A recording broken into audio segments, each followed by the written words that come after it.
On est ici sur la fouille archéologique de Nordouze qui a lieu au préalable à la construction d'un lotissement. L'intérêt de ce site, c'est d'abord des connaissances sur le passé de Nordouze, mais également dans un cadre plus large, puisque le secteur est assez riche en découvertes médiévales, notamment à Erstein, avec la nécropole mérovingienne ou l'habitat découvert en 2016.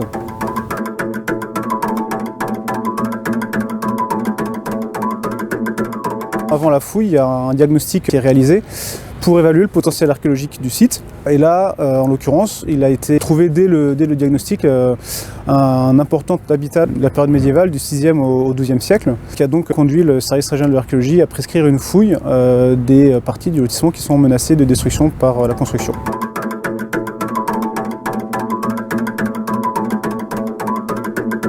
Le service régional d'archéologie fournit un cahier des charges à l'aménageur. Après, l'aménageur peut envoyer ce cahier des charges à différents opérateurs, qu'ils soient publics ou privés, et puis choisit l'entreprise en fonction de ce qu'il veut, quoi, du prix, de la rapidité d'intervention, voilà. Ça, après, c'est le choix de l'aménageur, avec toujours quand même le service régional d'archéologie qui a quand même toujours son mot à dire dans ce choix. C'est donc l'aménageur qui va financer les fouilles, qui peut éventuellement demander une aide de l'État. Quand c'est un particulier, c'est entièrement pris en charge par l'État.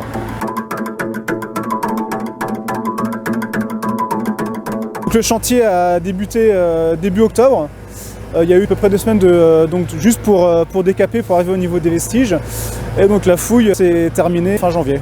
Le principe de l'archéologie préventive, c'est donc de fouiller ce qui est menacé de destruction par l'aménagement du territoire. Donc en l'occurrence ici sur le lotissement, ça concerne les voiries, avec les réseaux notamment d'eau, qui vont descendre assez profondément dans le sol. En tout cas assez profondément pour impacter les vestiges archéologiques.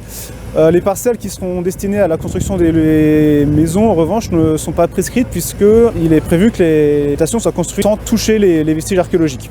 Ça veut dire que si un particulier décide de construire une piscine, ça passera par le service régional d'archéologie et par une fouille préventive.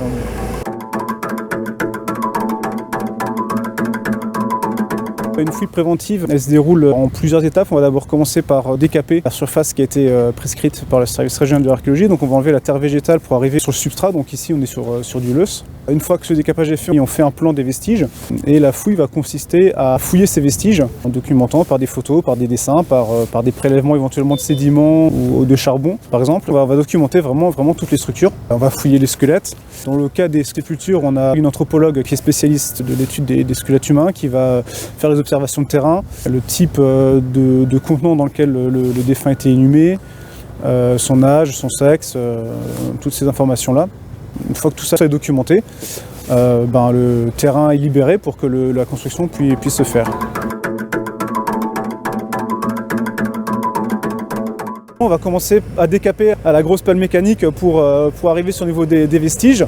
Après, la fouille des structures peut se faire manuellement, à la pioche, à la pelle ou à la mini-pelle.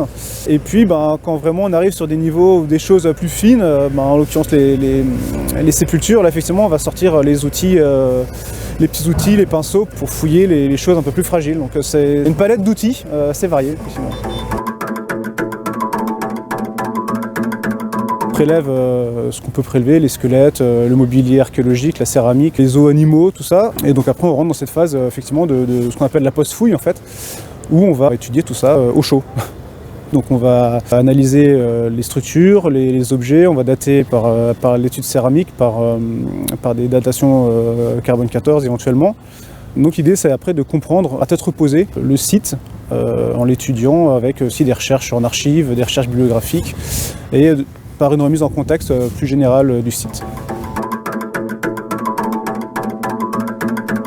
Tout ce mobilier-là, une fois que l'étude est faite et que le rapport est rendu, il est conservé donc, au centre de conservation et d'études à Célestat qui est géré par la DRAC. Donc l'idée c'est de conserver tout ce qui est prélevé pour pouvoir être ensuite mis à disposition des chercheurs, que ce soit dans 1 an, dans 5 ans, dans 10 ans. Voilà. Les communes peuvent faire la demande de conserver une partie du mobilier, mais c'est sous conditions assez réglementées. La fouille a permis de mettre au jour, comme attendu, un important habitat du Moyen-Âge, constitué de bâtiments, de structures artisanales, de puits, de sépultures aussi, et d'un chemin qui allait donc de Nord-12, vraisemblablement vers Ipsheim.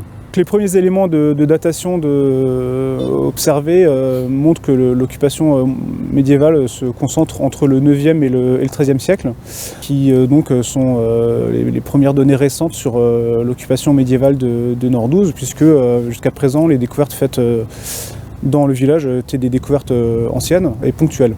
Donc les structures qu'on a trouvées, c'est un peu tous les types de structures qu'on peut attendre sur un habitat de cette période-là. Donc on a donc un chemin qui se présente sous la forme par endroits juste d'ornières et plus au nord sous la forme d'un chemin creux, donc avec un comblement qui se fait progressivement. On a trouvé donc des bâtiments de plein pied, donc des bâtiments sur poteaux plantés dans le sol avec des parois en clayonnage, en torchis et une toiture vraisemblablement en chaume ou en tout cas en matériaux périssables. On a également un grand nombre de fonds de cabanes, des structures semi-enterrées qui étaient vraisemblablement destinées à des activités artisanales. On aura trouvé des pesons, donc des lestes de métiers à tisser. On a trouvé pas mal aussi de scories, donc liées au travail de la forge. C'est principalement les deux types d'artisanat vraiment qu'on arrive à identifier. On a retrouvé aussi des silos, donc des structures de stockage creusées dans le sol pour le stockage des denrées. Plusieurs puits aussi, donc pour un accès à l'eau évidemment. Plusieurs puits relativement bien conservés, dans lesquels on a aussi retrouvé du mobilier, des cruches, des choses comme ça. Donc on a vraiment l'image d'un habitat, on va dire la vie et la mort du village, quoi. La plus grande surprise, je pense, sur ce site, ça a été le nombre de tombes. On a presque une bonne quarantaine de sépultures. On ne s'attendait pas à voir autant de défunts ici, donc ça c'était un peu la surprise. Le chemin qui va vers Ipsheim n'avait pas été observé au diagnostic, donc c'était un peu une surprise aussi. L'extension du village, on n'a pas eu de limite sur l'emprise du site, mais on sait que lors de la construction des lotissements plus à l'est, les diagnostics archéologiques étaient négatifs, donc on sait qu'en tout cas il y a une limite à l'est, forcément au niveau du Feldwasser. Vers le nord et vers l'ouest, c'est probable que le village continue, dans quelle proportion on ne sait pas. Et puis on suppose effectivement que le village continue, que l'habitat continue vers le sud sous le village actuel. Le terrassement sur les parties qu'on a libérées a déjà commencé, donc nous en fait on rebouche les structures archéologiques. En tout cas sur ce chantier-là on rebouche uniquement les structures archéologiques et le décapage reste en place puisque eux de toute façon vont réintervenir sur ces parties-là.